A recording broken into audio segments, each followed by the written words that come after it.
ثمن زيت الزيتون أصبح حديث كل الناس. كيف ما كتعرفوا، بداية قطف الزيتون الأخضر كيبدا عند تغيير اللون من الأخضر إلى الأصفر أو الذهبي مائل للخضرة. أما الزيتون الأسود يتم إطالة فترة الجني حتى كيبدا اللون يتغير، ولكن قبل دخول الصقيع.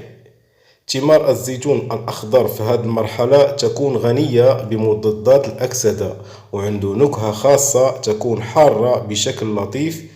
وكيتم جني هاد ثمار الزيتون الأخضر بين أواخر سبتمبر وأوائل أكتوبر.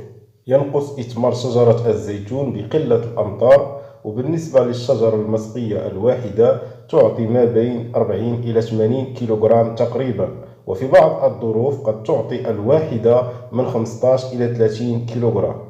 يتوقع بعض المهنيون في زراعة وتعصير الزيتون أنه غادي يعرف هذا الموسم ارتفاع أسعار الزيت والزيتون. قد يصل ثمن لتر واحد من زيت الزيتون إلى 100 درهم مغربية. ثمن الزيتون القابل للعصر انتقل من 3 درهم ونصف إلى 8 درهم مغربية. كلفة اقتناء قنطار وصلت ل 800 درهم، ويضاف إليها مبلغ 60 درهم لعصر قنطار واحد. تتجاوز المردودية ديالو 20 لتر، وسيخرج زيت الزيتون سعر 43 درهم على الأقل من المعصرة، حيث سيصل متوسط السعر حوالي 3300 درهم لكل 100 كيلوغرام.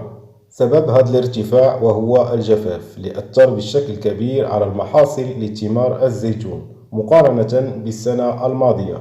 الزيتون هو العنصر الأساسي لعصير الزيت من المعاصر التقليدية أو الحديثة، وهذا ما أحدث رجة في السوق.